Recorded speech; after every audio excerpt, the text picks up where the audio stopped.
Hello students, my name is Mohammad Luqman Khan. आपके लिए मैं आज मैथ का थर्ड चैप्टर तीसरा अध्याय रैखिक समीकरण, दो चर राशियों के रैखिक समीकरण पढ़ाने जा रहा हूं। Start now.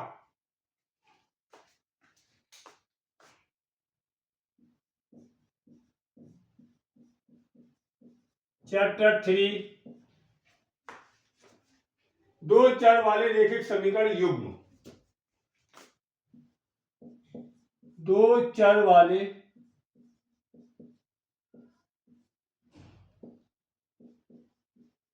रैखिक समीकरण युग्म।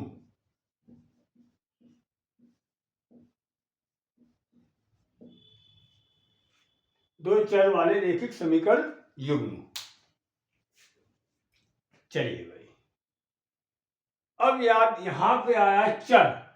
चर किसे कहती है?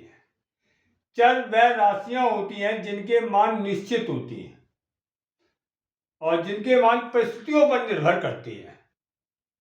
जिनके मान निश्चित होते हैं और परिस्थितियों पर निर्भर करती हैं। जैसे मैंने कहा है कि हमारे पास, तुम्हारे पास 20 रुपए हैं। अगर हमारे पास 8 रुपए हैं तो तुम्हारे पास कितने रुपए हुए? 20 में 8 घटाया 12 रुपए। अब ये तो नहीं हो सकता 10 रुपए हमारे पास, 10 रुपए तुम्हारे पास, निश्चित हो गया। अगर हम ये कहते हैं हमारे पास और तुम्हारे पास बराबर रुपए है, ये परिस्थिति दूसरी परिस्थिति बनी है बराबर की, तो हमारे पास 10 हो गए, तुम्हारे पास 10 हो गए। अब ये नहीं हो सकता तुम्हारे पास 10 से अलग अलग हो।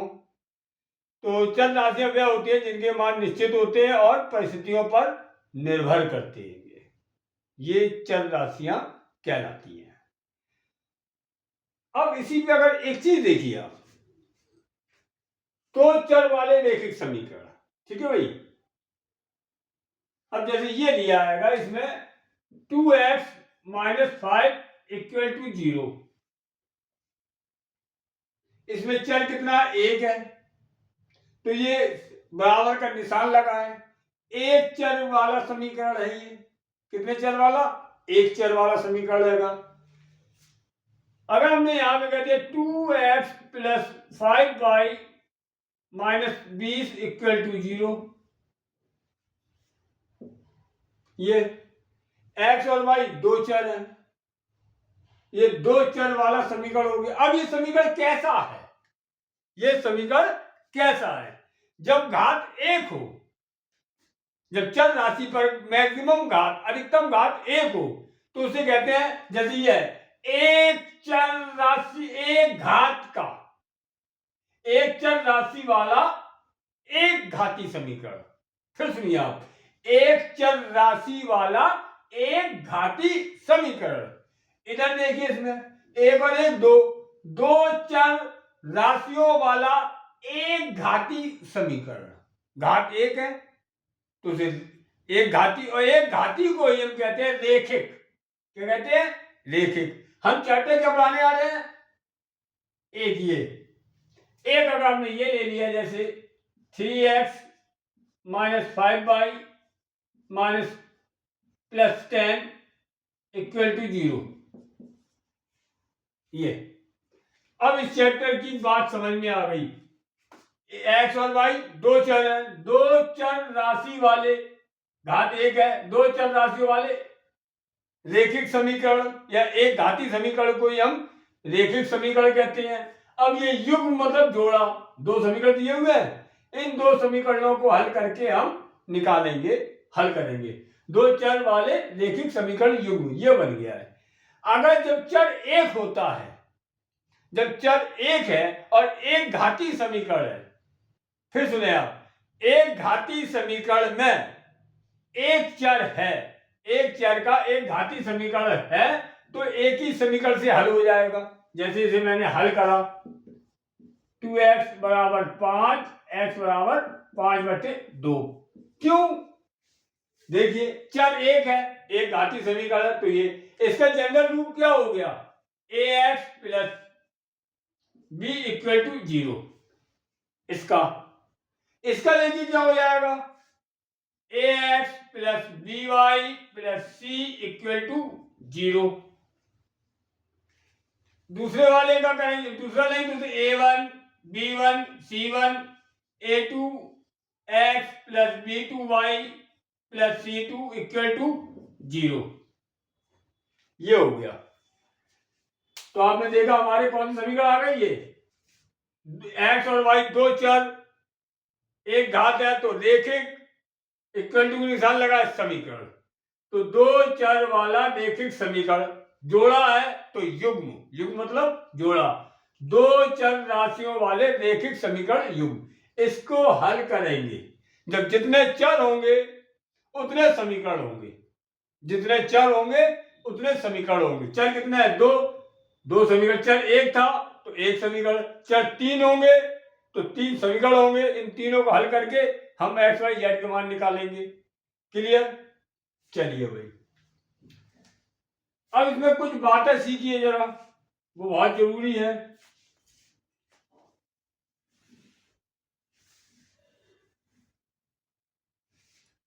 एक बात आती है संगत,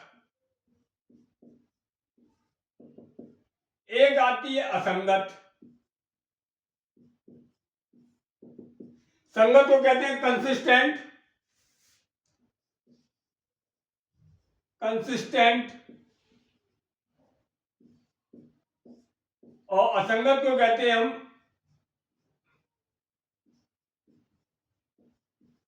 इनकंसिस्टेंट।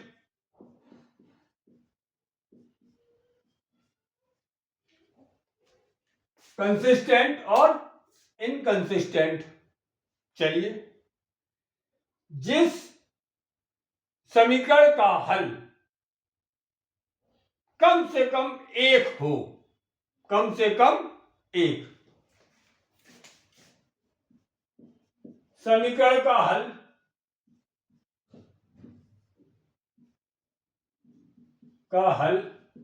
कम से कम एक हो,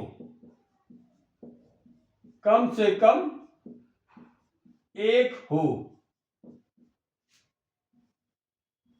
ये लिखा हुआ है, कम से कम एक हो, संगत समीकरण कहलाता है, संगत कहलाता है, संगत कहलाता है।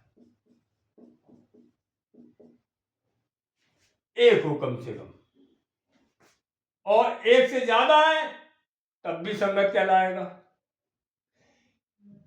फिर सुने आप, समीकरण का हल कम से कम एक हो या एक से ज्यादा हो तो संगत कहलाता है, और जब कोई भी हल ना हो, समीकरण का हल ना हो, समीकरण का हल ना हो, का हल कोई ना हो, कोई ना हो, कोई ना हो, असंगत कहलाता है।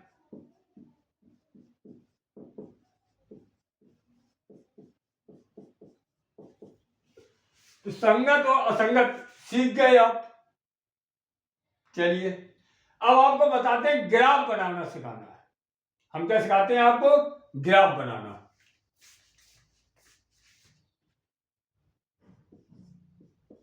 ग्राफ बनाने का तरीका,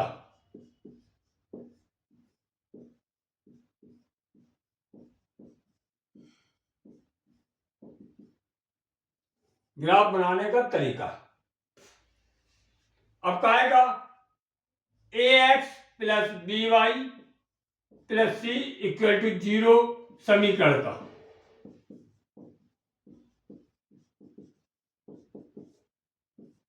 ax plus b y plus c equal to 0 समीकरण का।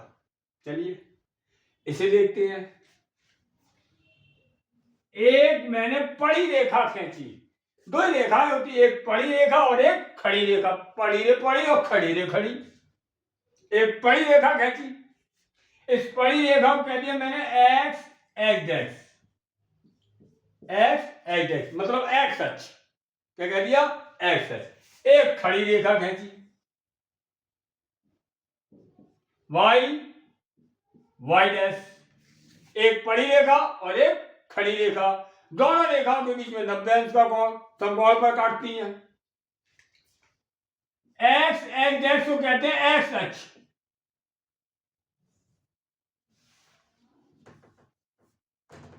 एक्स अक्ष या भुज, और ओ पे काट रही है, ओ पर काट रही, ओ हमारा कहलाएगा मूल बिंदु, मूल बिंदु। सारी दुनिया यहीं से न पाएंगी, 0,0। निर्देशांक लिखने का तरीका क्या होता है? निर्देशांक लिखने का तरीका ये हम निर्देशांक वाले चैप्टर में पढ़ाएंगे। निर्देशांक लिखने का तरीका,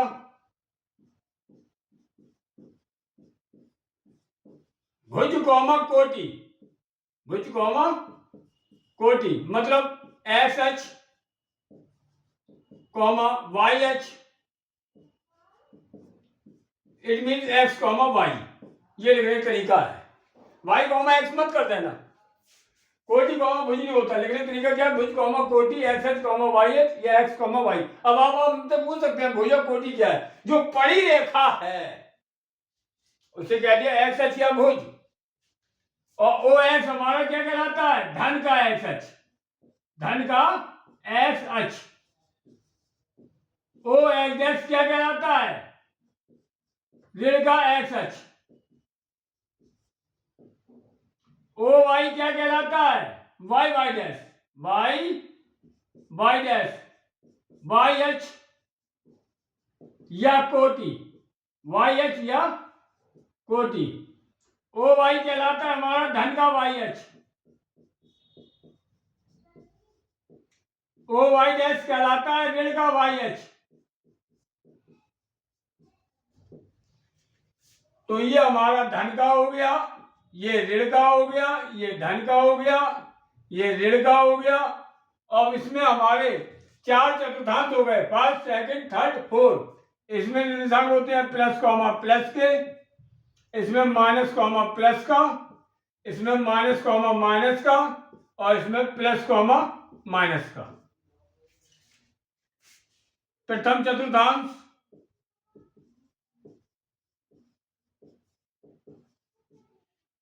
द्वितीय, सेकंड, थर्ड और फोर्थ, 4 चतुर्थांश हो गए। चतुर्थांश का मतलब चतुर्थ प्लस अंश, पूरे का चौथा भाग चतुर्थांश कहलाता है। चौथा हिस्सा क्या कहलाता? चतुर्थांश, जिसे अंग्रेजी में क्वाड्रेंट कहते हैं। ये हो गया भाई, इतना सिखा दिया आपको। और ये मूल बिंदु पहले 0,0 यानी ना एक्स अक्ष पे चले हैं ना वाई अक्ष पे चले हैं, तो ये हो गए चौराहा। यहां से चलना शुरू करेंगे हम। ओके चलिए भाई उतार लीजिए आप, फिर मैं कराता हूं।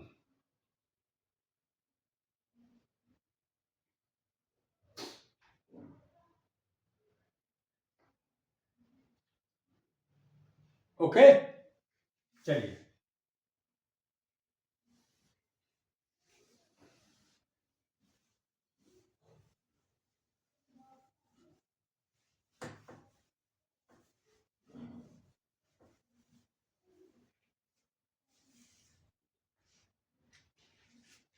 उदाहरण देखिए। अब नंबर 1, 3 इसके हम फिगर बनवाते हैं। कितने? 3। Number 1,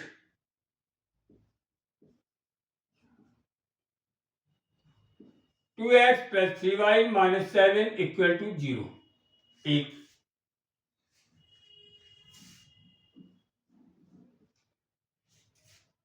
3x + 2y -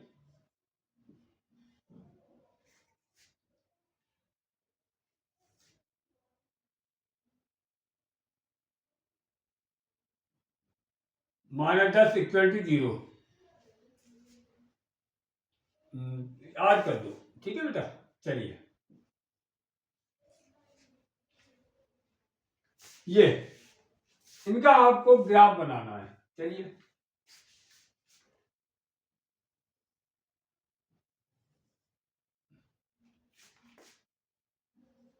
x x dash y y dash o 0,0।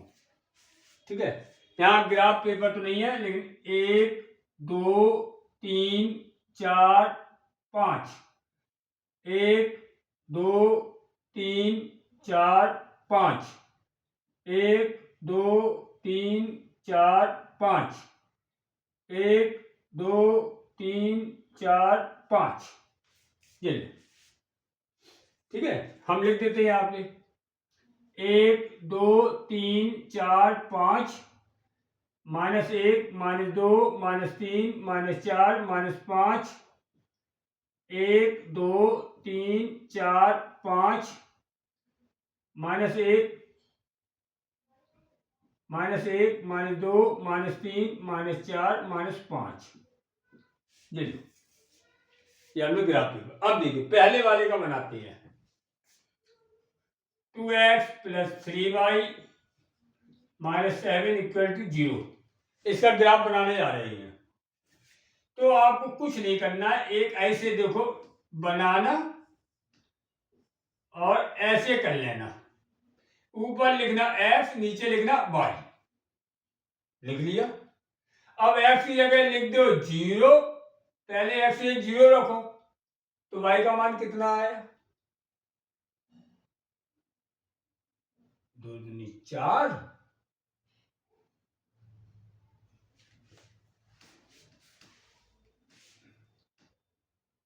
ठीक है,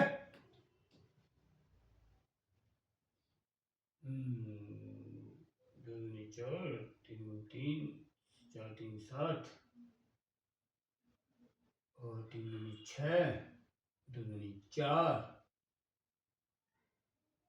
3 दूनी 6, 2 एकम 2, 6 2 8। 8 में 8 के 0 और 2 दूनी 4, 3 दूनी 6, 6 2 8, 2 दूनी 4, 3 7। ठीक है, x के लिए आपने 0 रखा। क्या रखा? 0। तो देखिए y का मान कितना आया? y का मान कितना आया देखिए, x से 0 रखा, 2 × 0 + 3y - 7 = 0, 0 + 3y = 7, y = 7/3। y का मान 7/3। क्लियर? अब ये पहले दिखाओ है कहां तुम्हारे पास? 0 तो ये रहा, 0 तो ये रहा, x का मान 0 यहीं पे रहा, y का मान कितना है? 7/3। 1 2 7/3 का मतलब हो गया 3 दूनी 6, 2 3। ये हुआ, ये निशान बना दिया मैंने 7/3 का। ठीक है, अब y की जगह 0 रखो, y की जगह 0 रखा, x का मान कितना आया? इसी में y की जगह 0 रखो, 2x + 3 × 0 = 7, 2x = 7, x = 7/2 और ये रहा 3.5। x का मान 3.5, तो x का मान 3.5 बीच में आया ये, y का मान 0 है। अब इन दोनों बिंदुओं में पट्टी रखना स्केल और उठा के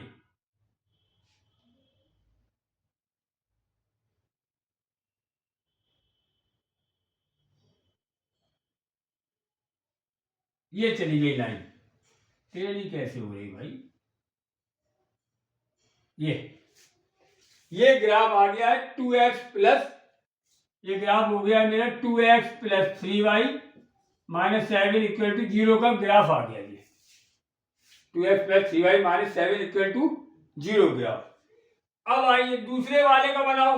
इसका 3x + 2y - 8 = 0 का।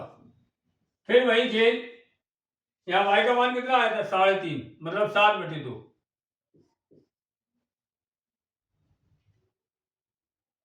अब यहाँ पे फिर वही खेल, x लिखा, y लिखा, x की जगह 0, जब x की 0 रखा 3 × 0 + 2y - 8 = 0, 2y = 8, y = 4। y का मान 4। अब y के 0 रखो तो 3x प्लस 2 इंटू 0 माइनस 8 बराबर 0। 3x बराबर 8, x बराबर 8/3, 3 दूनी 6, 2/6, 2/6 या 2/67 कर दो, 2/67 ये। तो 8/3 आ गए ये मान। खेलो x का मान 0, y का मान 4, ये हो गया भाई। ठीक है, 0,4 ये हो गया 0,4। और ये वाला मान था हमारा 0,7/3। ये कौन सा था? 0,7/3। ठीक है, ये मान। अब दूसरा कौन सा है? 0,4 ये हो गया 8/3, 0। 8/3 का मतलब 2,67 ये हो गया। और ये मान हमारा कौन सा था?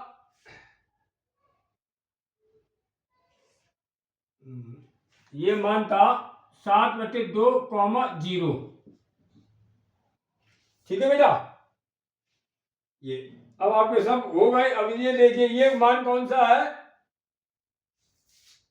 0,4 बना दिया। ये 8/3,0, 8/3 ये वाला 8/3,0 ये। अब आप देखिए एक पॉइंट ये है स्केल से,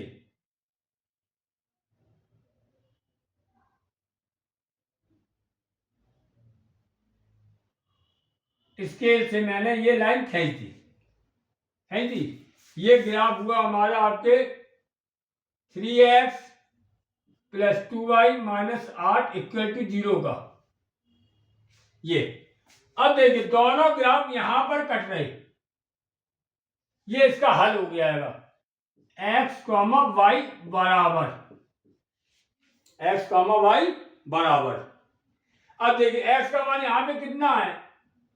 2, y का मान कितना है? 1, तो x बराबर 2, y बराबर 1। फिर आप देखिए जहां पे दोनों रेखाएं कट रही हैं, दोनों ग्राफ कट रहे हैं, ये तो ये जो बिंदु है ये इस कर्व में भी मौजूद है, इस आलेख में भी है और इस आलेख पर। यही इन समीकरणों का हल कहलाता है। यहां पर ग्राफ देखिए x का मान कितना है, नीचे लेके आए, ये x का मान हो तो x का मान 2, y में ले गए, y का मान 1, तो x बराबर 2, y बराबर 1 इस समीकरण का हल है। इसे मैंने ग्राफी तरीके से हल किया है, ग्राफी मेथड से। तो आपने देखा जब ग्राफी मेथड से हल करते हैं, ग्राफिकल मेथड से जब हम इसको हल करते हैं तो इसका एक यूनिक सॉल्यूशन निकलता है, अद्वितीय हल। कैसा हल? अद्वितीय हल, जिसे हम कहते हैं यूनिक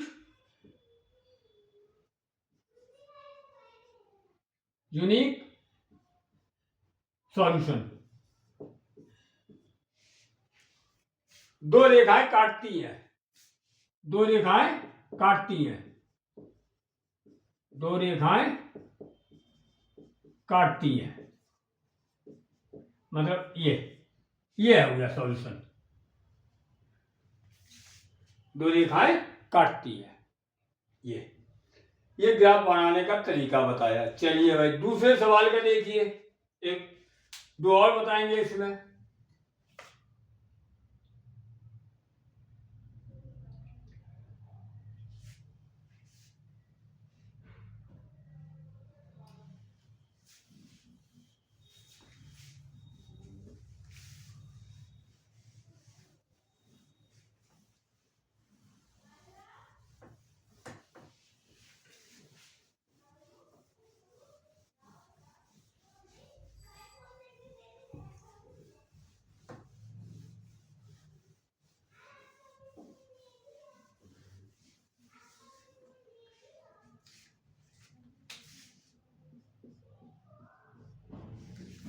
दूसरा देखिए 2x plus 3y minus 4 equal to 0। ठीक है। 2x plus 3y minus 8 equal to 0 या माइनस 6 इक्वल टू 0, या यहाँ पे और ले लें, ये 6 कर दो और ये 12 कर दो, ठीक है। ये दे दिया मेरे समीकरण। इसका ग्राफ बनाना है, हम बड़ा सा ग्राफ बनाएंगे जिससे आपकी बात क्लियर हो जाए, बात क्लियर हो जाए। चलिए भाई बच्चों, पहले ग्राफ बनाने से पहले यहां पर आप अपना वही पुराना काम कर लो। x x dash y dash o 0,0 1 2 3 4 5 6 7 8 1 2 3 4 5 6 1 2 3 4 5 6 7 8 1 2 3 4 5 6 7 8 जो ये बना दिया मैंने। चलिए भाई पहले वाले का बनाते हैं। तो 2x plus 3y minus 6 equal to 0।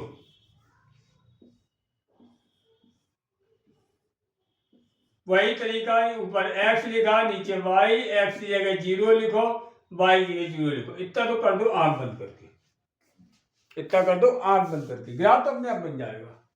अब x की जगह 0 रख दो, यहाँ पर x की जगह 0 रख दो, तो 2 गुणे 0 plus 3y minus 6 equal to 0, 3y equal to 6, y equal to 2।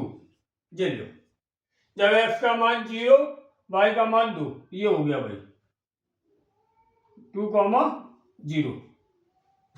बहुत बढ़िया, मतलब 0,2।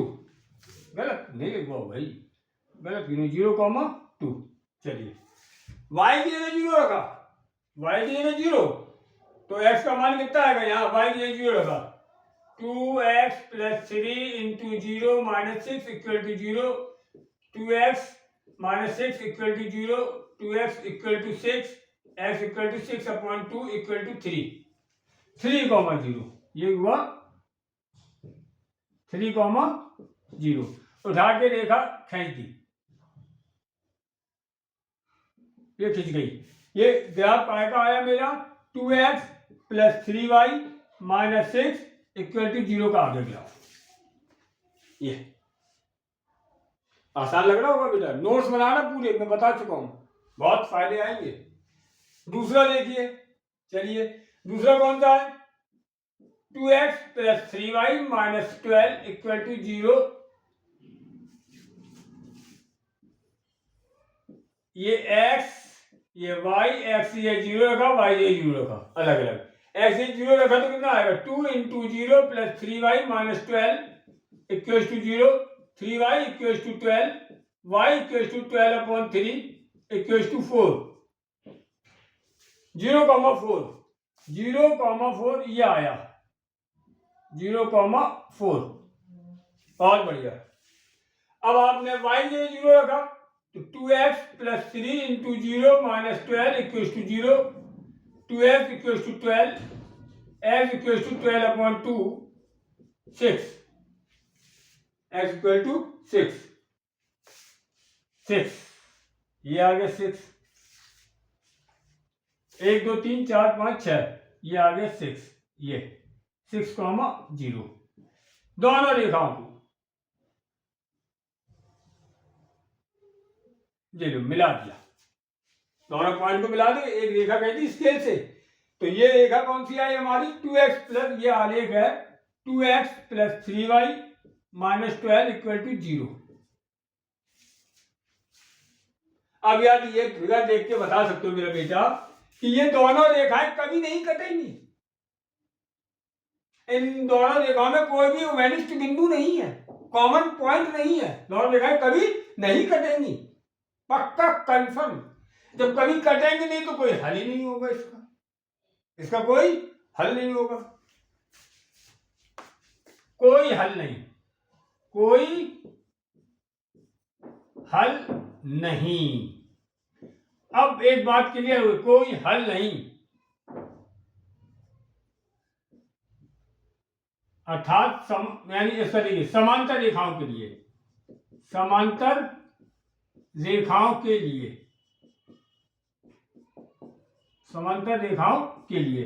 और बेटा जब कोई हल नहीं होता है तो उसे क्या कहते हैं? असंगत।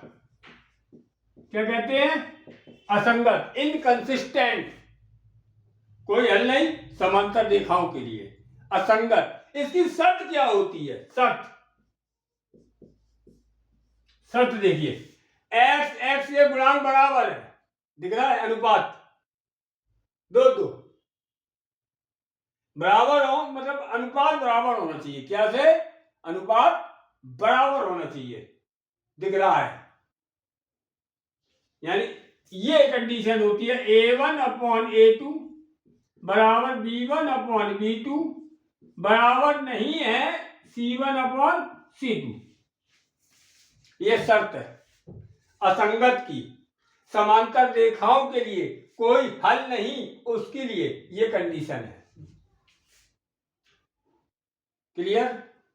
पहले वाले मैंने बता दी थी, उसके लिए कंडीशन होती है, पहले वाले के लिए मैंने लिख लेना। पहले वाले सवाल में कंडीशन ये होती है A1/A2 is not equal to B1/B2। अद्वितीय हल, अद्वितीय हल। ये हो गई, दो रेखाएं ऐसे कटेंगी। और संगत, क्या चीज? संगत। पहले वाले के लिए, पहले पार्ट के लिए बताया था, ये सेकंड पार्ट है उसके लिए। क्लियर? चलिए तीसरी बात बिगाड़ लो, ये हम इसकी टेबल भी बनवा देंगे, अभी टेबल भी बनवा देंगे बेटे। ठीक है, बिगाड़ है। यहां पर मान आया है बेटे x का मान 3। ठीक है, चलिए तीसरी अंतिम कंडीशन, फिर कल एक्सरसाइज में आ जाएंगे। बस डायरेक्ट एक्सरसाइज पढ़ाने से क्या फायदा? आपको भी अच्छा लगेगा, ले तुम्हारे लुकमान सर आपके इतना अच्छा पढ़ाते हैं या इतना गंदा पढ़ाते हैं, जैसे पढ़ाते हैं उससे हमें मतलब नहीं है। मैं अपना शौक पूरा कर रहा हूँ, मदद करने के लिए मैं यूट्यूब के प्लेटफॉर्म पे आया हूँ, मदद करूँगा। पढ़ोगे तो सही है, ज़्यादा भला रहेगा। तीसरी कंडीशन देखिए, तीसरा आरेख बनाने आ रहे हैं काय का। ये देखिए आपके पास सीधी सी बात है, 2x + 3y - 6 = 0। इसमें आप किसी का गुणा कर दीजिए, गुणा कर दो, भाग कर दो, हमको कोई मतलब नहीं। इसी लाइन में, इसी लाइन में समझ, मैंने 2 का गुणा करा तो क्या आ गया? 4x + 6y - 12 = 0। इसका आलेख बनाना है, तुम्हारे सामने आलेख आएगा। ठीक है भाई, अब यहां देखिए कंडीशन, A1/A2 = B1/B2 = C1/C2। 2/4 3/6 -6 -12 1/2 बराबर 1/2 बराबर 1/2। ये तीनों बराबर आ रहे हैं यार, तीनों बराबर आ रहे हैं। ये कंडीशन हो गई है किसके लिए? ये देखिए आप, तीनों बराबर है। ग्राफ बनाते, पहले क्या बनाते? ग्राफ।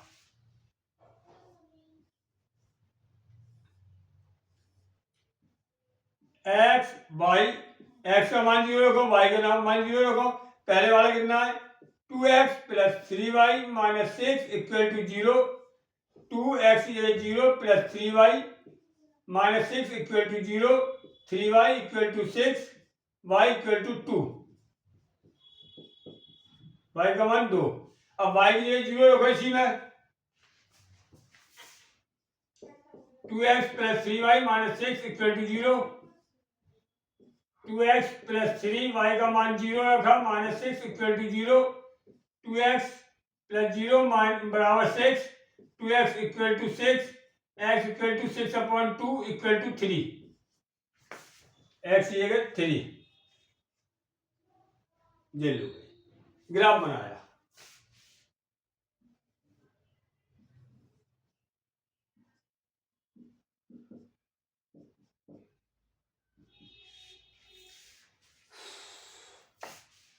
एक दो तीन चार 1 2 3 4।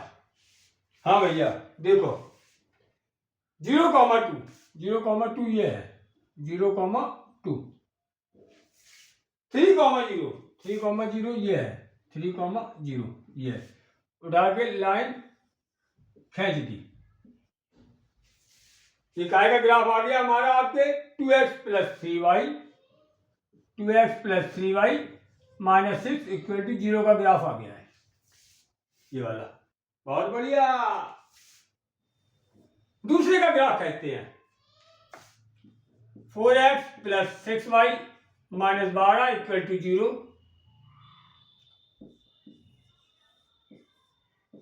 x y x ये 0 रखा इधर y ये 0 एक छोड़ के जब ऐसे 0 रखा तो कितना है 4 into 0 plus 6y minus 12 equal to 0 6y equal to 12 y equal to 12 by 6 equal to 2 आया।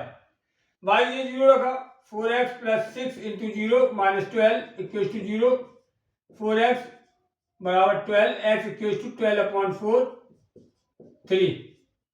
3 ये लो यानी 0,2 3,0 इसी में आया इसका भी ग्राफ। तो माफ करना एक लाइन इसी के ऊपर हो गई कि नहीं हो गई।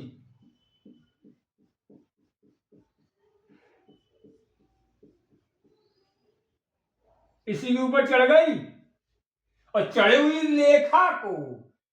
रेखा को हम कहते हैं संपाती। तो ये किसका मान हो गया 4x plus 6y minus 12 equal to 0। जब दो रेखाएं या दो से अधिक रेखा एक ही रेखा के ऊपर चढ़ी हुई है तो ये कहलाती है संपाती। क्या कहलाती है ये संपाती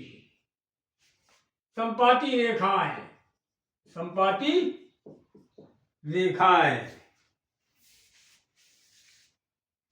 ठीक है भाई। और संपाती रेखाओं की शर्त ये है शर्त। हल कैसा होगा हल होगा हमारा संगत।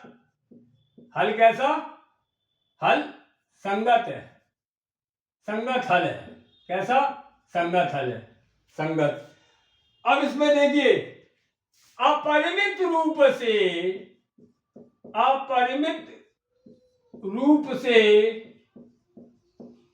अनेक हल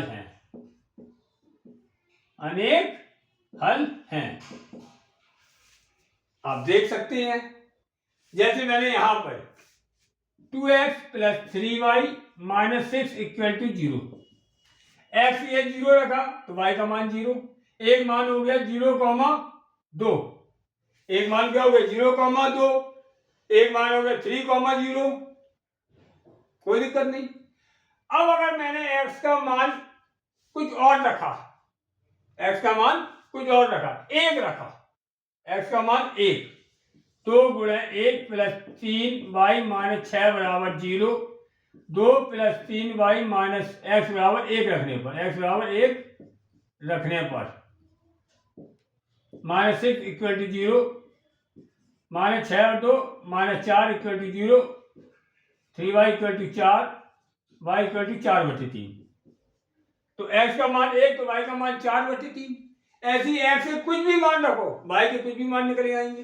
तो अनेकों हल हो गए। जब अनेकों हल हो जाते हैं तो इसे क्या कहते हैं अपरिमित रूप से अनेक हल। अब ये संगत क्यों है कि संगत की मैंने परिभाषा दी थी जब किसी समीकरण का कम से कम एक हल हो तो इसके तो एक से ज्यादा हल है। हल हो संगत है हल नहीं है असंगत है। इसका हल है तो संगत है। अगर एक ही हल आ रहा है तो यूनिक एक से ज्यादा आ रहे हैं तो आपके अपरिमित रूप से अनेक हल। और ये आश्रित है y का मान x के मान पे आश्रित है, x का मान y के मान पे आश्रित है, इसे आश्रित संगत कह सकते हैं। आश्रित संगत, कोई दिक्कत बेटा? चलिए अब हम तीनों की कंडीशन लिख देते हैं, ग्राफ बना देते हैं बेटा। पहचान हो जाएगी, सवाल करने में दिक्कत नहीं आएगी।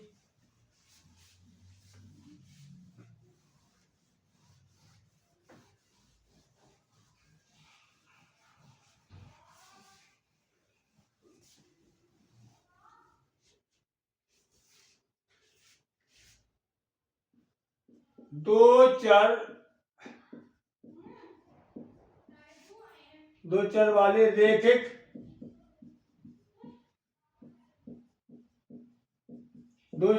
रेखिक समीकरण युग्म a1x b1y plus c1 equal to 0, a2x plus b2y plus c2 equal to 0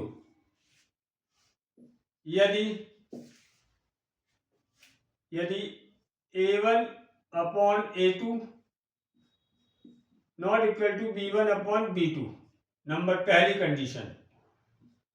दूसरी condition a1 upon a2 equal to b1 upon b2 is not equal to c1 upon c2।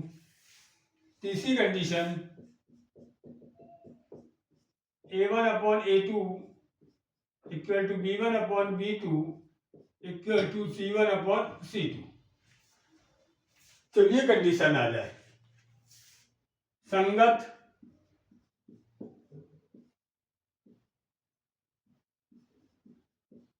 अद्वितीय हल, मतलब एक ही हल, एक ही मान, एक ही हल या एक ही मान। और इसका वो देखिए, दोनों रेखाएं प्रतिच्छेद करेंगी, दोनों रेखाएं, ये है आपके ग्राफी चित्र, दोनों रेखाएं प्रतिच्छेद करेंगी। संगत अद्वितीय हल, एक ही हल या एक ही मान, और दोनों रेखाएं प्रतिच्छेद करेंगी। इधर आइए, ठीक है। असंगत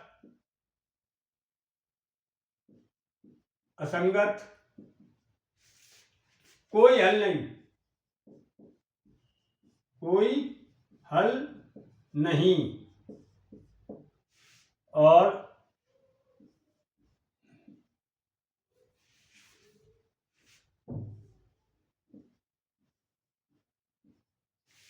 समांतर रेखाएं,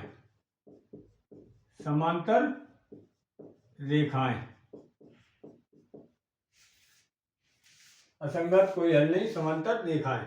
तीसरा आइए, संगत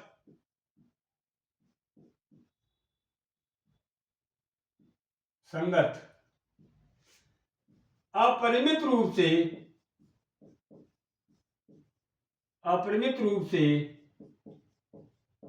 अनेक हल,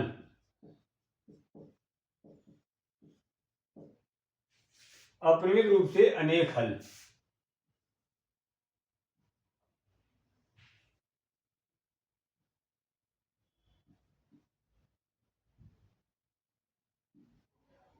दोनों रेखाएं एक के ऊपर एक, संपाती रेखाएं,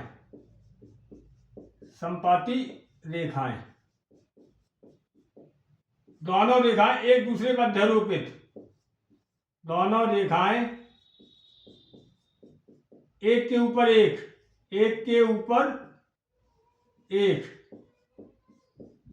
अध्यारोपित,